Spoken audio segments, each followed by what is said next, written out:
Hello and welcome to the Lund University International Podcast, the podcast all about living and studying at Lund University in Sweden.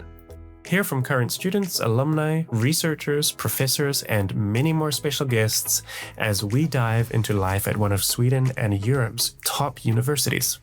My name is Tim Parker, and I am an International Communications Officer at the Division of Communication. From orientation week and getting your keys to navigating Swedish supermarkets, setting up Swish, and learning to love fika, today we'll explore what those first few months in Sweden really feel like for international students. The excitement of arrival and the big move abroad soon give way to the first steps of life as a student in Sweden at Lund University. Join us as we talk with international students about their first impressions, moments of culture shock, starting classes, and experiencing how Sweden slowly begins to feel like home. Between fika breaks, new friendships, and a few confusing admin hurdles, this is where your Swedish journey truly begins. And we have 3 international students with us today. Welcome. Hi, thank you. Please introduce yourself. Yes. Hi, my name is Yuka. I'm from Japan and I'm currently studying Master in Media and Communication. Hi, my name is Seoyun. I'm from South Korea and I study Human Ecology, Culture, Power and Sustainability program.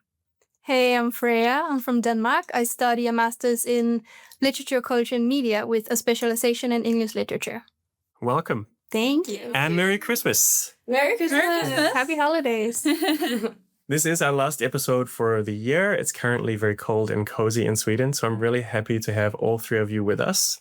Definitely. What were your first impressions when you arrived in Sweden? Well, for me, I actually came here first in 2023. I came as an exchange student. So I just did half a year here. And then I returned to do my full master's here in 2024. And so I've kind of gotten to get that first week buzz twice, which is super fortunate. I'm very, very happy to be back and doing a full master's here. But I think for me, it was a very instant love arriving in Lund. I very quickly felt super welcomed and super at home, even as an exchange student, where you're a bit more, I guess you're a bit less stable than you are as a full-time master student, where you know you're coming here to stay for 2 years. As an exchange student, you're sort of just on, well, I was at least only on like a 6-month period. But still, I felt at home very, very quickly. Well, I did my exchange student in Stockholm back in 2022. And I did my bachelor's in Scandinavian studies. So I was already kind of aware of the Swedish culture, the Scandinavian culture in general. But then coming here in Lund as a master student felt really different responsibility. And like, I'm really thinking of what I'm going to do after the graduation. Unlike as an exchange student, I was just more experiencing new things, making new friends and having fun in my life. So I felt a little bit of the pressure as well. But the impression of Lund, the city itself, is very cozy and quiet. Even though it was summertime that I arrived and the weather was really nice, I still felt really like cozy and a lot of nature, beautiful nature and people, everybody being so excited to be here. So I was just surrounded by the vibes and I let myself to be happy. Yeah. Nice. For me, first time when I came to Sweden was for travel. It was in 2022 during the Christmas, and then I stayed in Malmö, neighbor town of Lund, for 2 weeks. And I really loved the building and scenery. It was really beautiful because it was Christmas and it was like all the lights and decoration and everything. But my impression was like back then I was living in Osaka, which is like second biggest city in Japan. And I came here and then it was during Christmas. So nobody was outside. And then I was like, okay, I feel like I came in at the wrong time.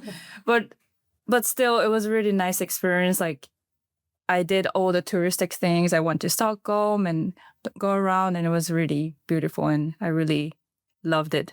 That's so nice you got to see Sweden for the first time during Christmas. I think that's peak season to experience Sweden. Yes, it was really nice. I have a lot of questions for all of you. Yes. But perhaps the first one is, what was it like getting your keys and moving into your new home for the first time? Well, as when you come here as an international student, it's honestly super, super comforting because Lund University has a program for all the international students. So that when you arrive, you have the choice to come on our, what we call arrival day, which is one specific day for all international students where we all welcome the new students at the same time. And we have so many nice services to sort of help people settle in and feel welcome and just sort of get their bearings in what will be for most people a new country to arrive in, and maybe even a whole new culture. And so, like, just to mention some of the things we do is we meet people at the airport. So we have staff at the airport meeting people coming straight off of the flights, putting them on the train to go straight to Lund. We have people picking them up in Lund and taking them to like a venue. And then at that venue, one of the things that we offer is like pickup for keys. So if you've had any sort of student housing arranged beforehand, which most people do, hopefully, those people will be at that venue that day with your keys. So you get your keys like as soon as you arrive here, which is super, super comforting.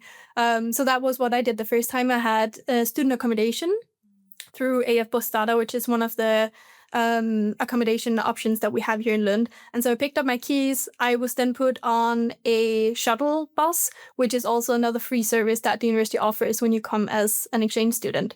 And so they drove me to my accommodation on that first day, which was so nice because you come with big luggage, you're tired from traveling, you're sort of overwhelmed with all of these new things. And then it's just super, super nice to be literally like followed to your door and they make sure that you get there safe and with your keys and everything. So yeah, the arrival day was really nice. Like, even for me, before I started studying, I lived in Sweden for like already 2 years, but until like after I got accepted until like the arrival day, it felt like it was not real yet. And you just get the email and you don't really see anybody from the program or the international office. So when I went there for arrival day and when I saw somebody like with the jacket at Lund station, it was such a relief. They're like, okay, like I'm in the right place.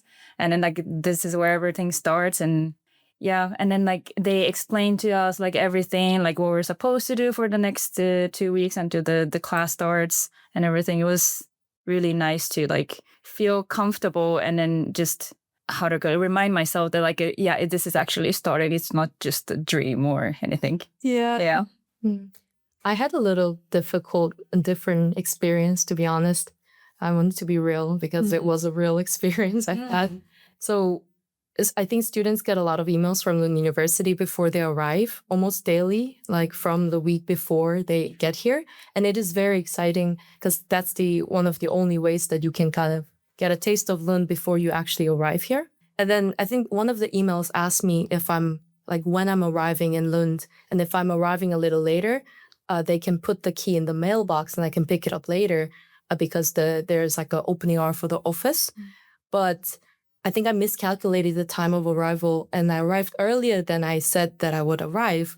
So I couldn't get the key directly from the staff, but I had to walk to the mailbox, which was in another building. And I didn't have a data, Wi-Fi.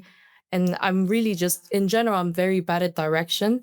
So it took a while for me to walk to that building to pick up the key from the mailbox. But I did it and people were very helpful. Well, there was actually nobody on the street, but I felt relieved. It felt really safe in Lund, in Sweden in general, I would say. And driving to the places, it was really nice service. And now I know that Lund is such a small city. You can bike everywhere or walk everywhere, right? But at that time, because I don't know how big it is or I don't know the geography, so being in the car going to my place, it felt like such a big city and I felt overwhelmed. But thinking back, I think I enjoyed that feeling of like being overwhelmed, like, wow, this is going to be like very like long journey and complicated journey. But yeah, make sure to write an accurate time of arrival if you can. Yeah, that's my tip. That's nice. Yeah. That's so that you don't have to walk all the way to the venue. But still, it's a very enjoyable walk. So if you want to do that on purpose, you can do that. The good thing is you will only ever be as lost as you are on your first day. Like as soon as that first day is over, you very quickly get your bearings. Exactly. That's why I can say it in a comfortable. So like that will be the most confusing time, that first day. And then from then on, it's pretty smooth sailing, I would say. Yeah. I agree. You can learn the city pretty That's true. quickly. Yeah. And after arrival and getting your keys, you move into Lund's orientation period, which is also a little bit famous, I would say. I'm curious about how the orientation weeks helped you settle in and make connections.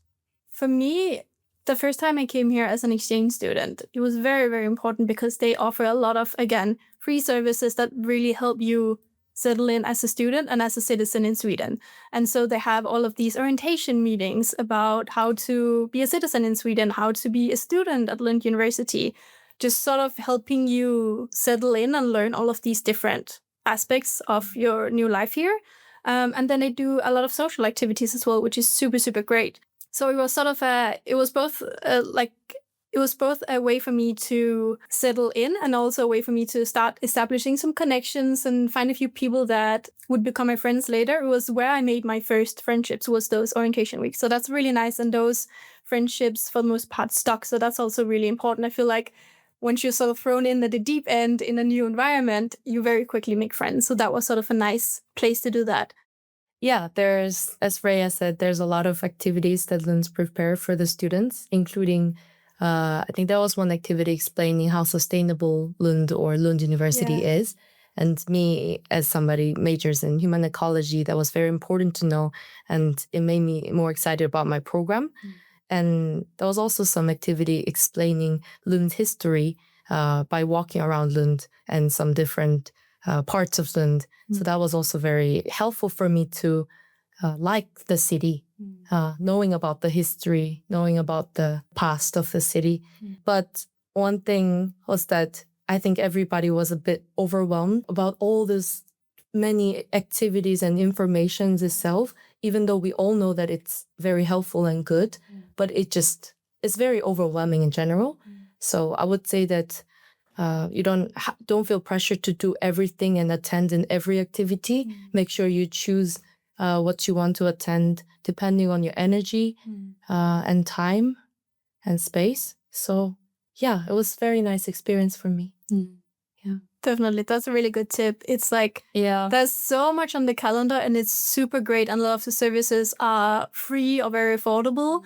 And it's such a unique service that Lund University offers. It's not really something that I've seen a lot of other places, but it's definitely sort of pick and choose what you feel is most important to do, and don't try not to feel too much FOMO, fear of missing out, of like the social stuff. Because yes, there are a billion things to choose from, and you think, oh, I must go to everything because this is how I make friends. But honestly, pick and choose a few of the ones that you think sounds most exciting.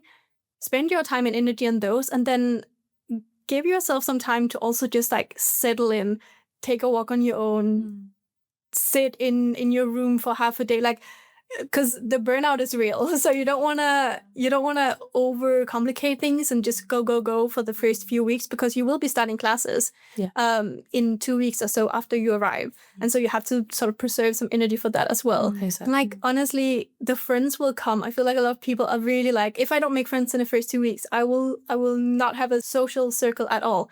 That's not the case. You will keep making friends almost every single month while you're here. So like, no stress on that part. You can take some time off and just sort of settle in by yourself. Yeah, I do agree. Like, I didn't meet anybody from my program at all for during the orientation week. Yeah. And then that was like a reminder, like how big Lund University is.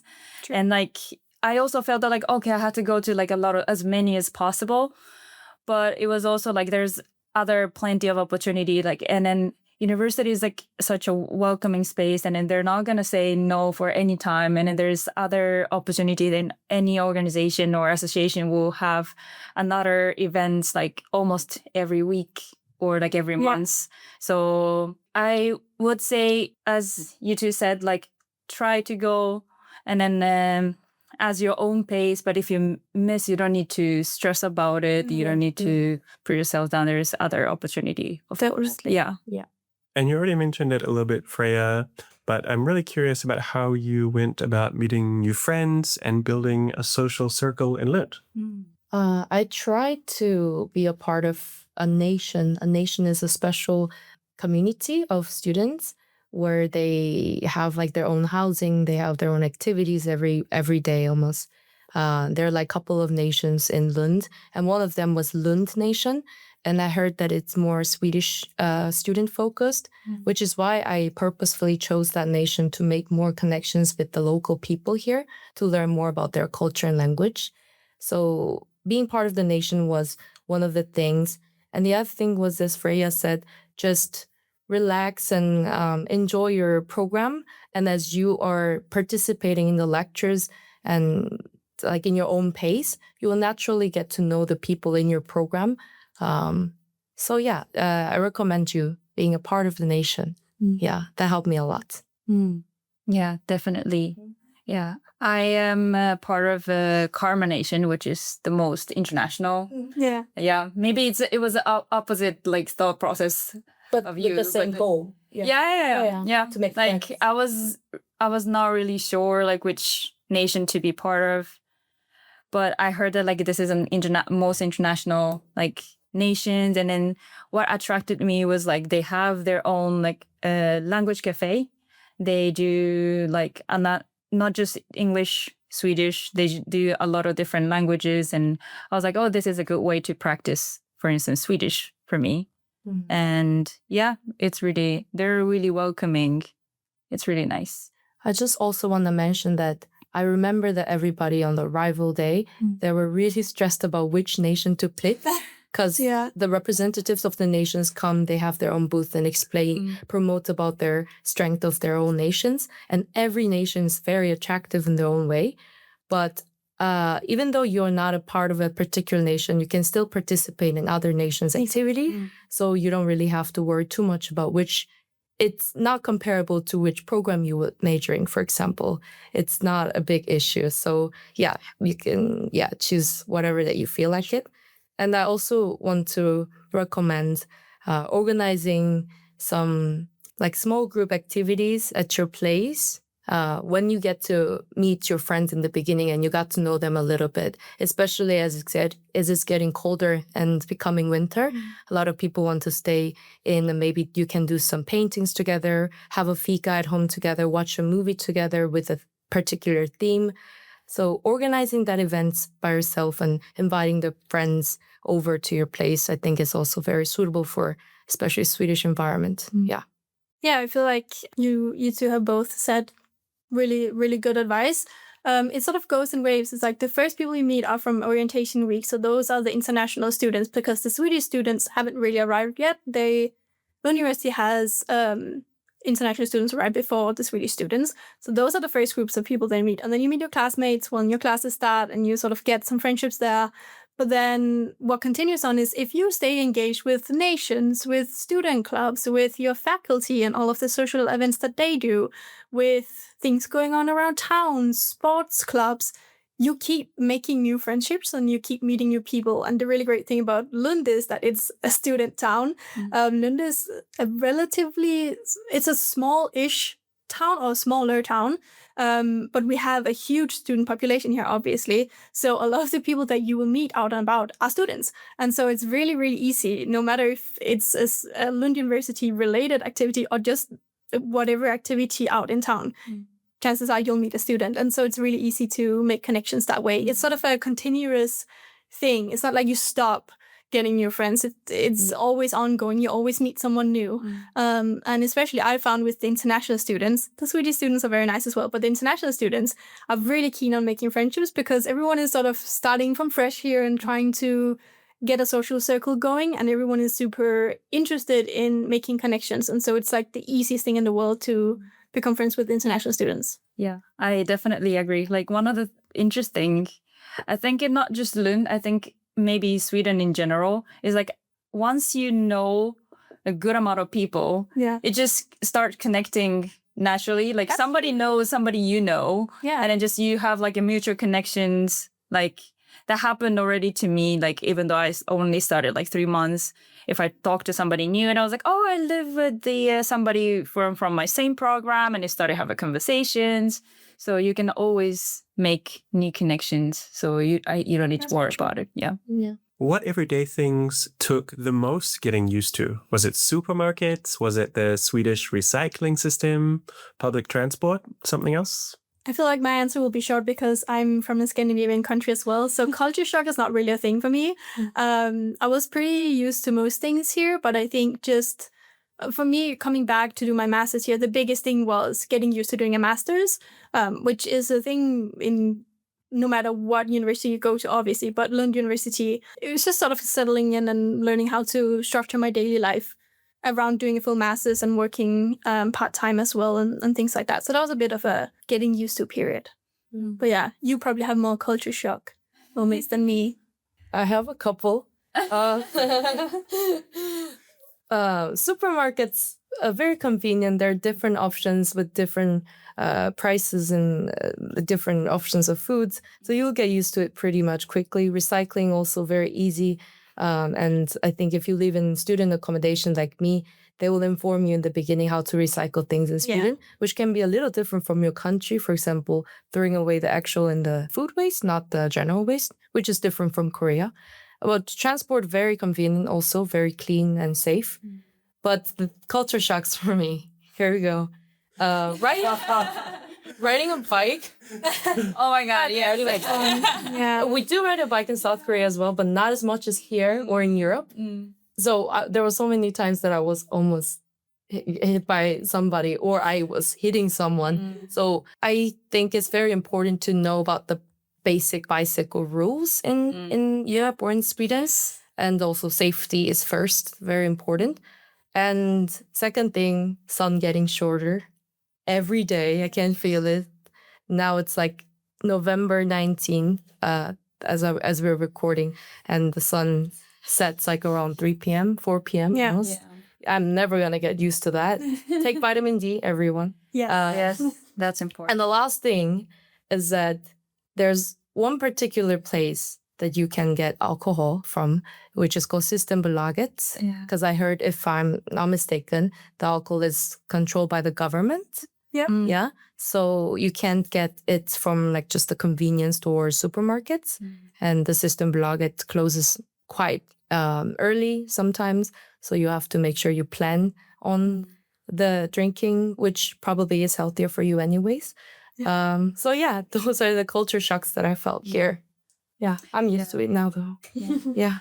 But I do agree, like not having convenience store is really hard. Like now I'm used to it. And even before that, like I knew that I moved to Sweden. So I did some research, like what store or like how is the culture and stuff like that. So I was aware of like a lot of things, but still, for instance, like for very specific like daily stuff that you want, I was like having a hard time to find like which store I should go to get, for instance, specific like skincare stuff and like a daily utilities, for instance, because you can mostly get from like a convenience store or supermarket. And then the system is kind of different from what I was used to. For instance, like the things that we have at pharmacy doesn't have it here, or things that you have like supermarket usually doesn't have it here. So that was a thing that like maybe it was hard for me to get used to. But I think you can get a lot of recommendation. You can always search online and stuff like that. Yeah. And what about the more practical administrative side of life, such as setting up a bank account, getting Swish, which is a payment system from your phone, a SIM card, etc.? I mean, if you come as an international student on arrival day, one of the things that they have at that venue is also a SIM card. Usually they give out a month free of SIM card. So that's a really good thing when you come on that first day, just to get your data sorted, at least for the first month. But obviously, admin stuff is never super fun. It's always a bit of a stress factor. I will say two things. One is Sweden is very systematic. It might seem as a bit of a slow system for some, depending on what culture you come from, but it is systematic and they get the things done. It's just that it might, they don't. Exactly. It might take a bit more time than you're used to, but they get it done and they're like very helpful. It's like there's good customer service here, I would say. It's like real people you talk to. So that's also really nice. And then the second thing is, as an international student, utilize your network. We're so many international students in Lund. I really, really recommend just like chatting to your friends. Like chances are you can find someone who's already had to set up a bank account. Ask them, where did they go? Which one was the most welcoming one? Where was it easiest? How did they get that paperwork sorted? Obviously, you have to take in the factors of like coming from different countries. So obviously that might be different things that you do differently.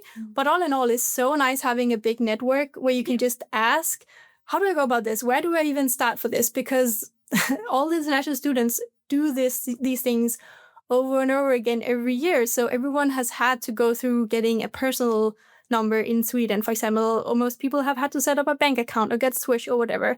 So just asking around instead of trying to like frantically Google everything is really the biggest help. Yes. Yeah. I still remember like how many times I went to the tax office here in Sweden. Skatteverket? Yeah, Skatteverket.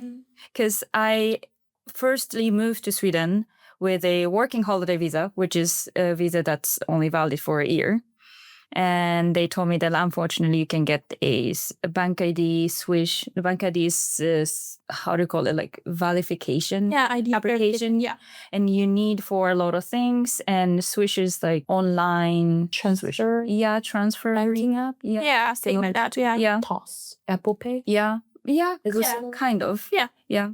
So it was a little bit tough. So maybe if you come with a 1-year master program, then maybe good to check if you are like eligible to get those stuffs as well. But it was really nice to just go there because they don't need any booking. You can just always drop in and ask around. And also for me, it was helpful to just go there and then ask the people where they work. Yeah. And in Lund, they're used to having so many international students here. So like wherever you go with a question, it's not the first time they've been asked that question. And it's definitely not the first time they've been asked that by an international person. They are used to these questions at this point, both in Lund and in Malmö when you go to the official offices. So you're never the first person to ask the question. I can guarantee you. I agree with both of you guys. Ask questions to anybody that you know here. But also there are like practical things that you have to really book in advance. For example, going to Skatteverket, the tax office, you have to book in advance and you have to be on time. You have to bring certain documents that they require you to bring, which they will inform through email or SMS anyways. But you have to follow those rules in order to make things easier, right? Still, it will take some time, but you have to follow those instructions. So be mindful of that. But things get done with time. So be patient. And also everybody speak very good English. So even though you don't speak like Swedish language, there's nothing to worry about, I would say, especially those people working in the offices and government offices. And also one thing that I want to mention is I heard this from my flatmate who lived here for like 2 years already. She doesn't have a Swedish bank ID. She has a residence card because it's mandatory to have it to stay longer period of time. So I would also say, think about if you actually need like the bank ID, for example, like it'll be very convenient for you in life and Swish to people here. Swish is something that they use here a lot. Like they often say, I can Swish you, like jag kan swisha dig, something like that. Yeah, it's very convenient. But yeah, you don't have to do everything just because everybody around you is doing. I mean, of course, mandatory things you have to keep, you have to follow the rules for sure. But about additional thing, optional thing, do it in when your energy and time is allowing you to do. You can take your time and be patient with them and with yourself, I'll say. Yeah, it's a good advice. When did you start to truly feel at home in Sweden? And what advice would you give to new arrivals this autumn, 2026? A couple things. When I started to really get to know my friends in depth. And also, second thing, when I found my own cozy place that not a lot of people know. This one, like, for example, we have this really beautiful backyard at the back of the place that I live. And I named it with my own like creativity and just having my own space, like safe space. It can be a room. It can be a park around you. It can be a corner of the cafe. So finding that place also and putting meanings onto it and having your own daily discipline, like going to the gym or having fika, having the disciplines is very, it gives you the stability. And the last thing is traveling. Since you are very close to Copenhagen and also Germany, it's fairly easy to travel to other countries in Europe if time and money is allowed. And just like after traveling, even though it's somewhere like 1 hour away from you, like going back home, you actually realize that traveling is only fun when you have a home to stay, when you have a cozy place to stay in. And that makes me realize like how much I love Lund and the place that I'm staying now. So yeah, I recommend. I think when I started to feel really at home was when I could walk around the city without a map, just navigating on my own. I was like, okay, this has become my town now. I know my way around. And also the same as you, Seoyun, when I started having a routine where I felt like this is now my daily life. I know what I'm doing day to day, and I can sort of plan things with friends or whatever. And if I feel settled here, that was when it really started feeling like home. My advice would be, first of all, if you don't have Facebook already, get Facebook. The Swedes love Facebook, and it's the main place where they organize any sort of event or activity. So you might despise Facebook, but you will need it if you come here, because that is the place to find out what is happening.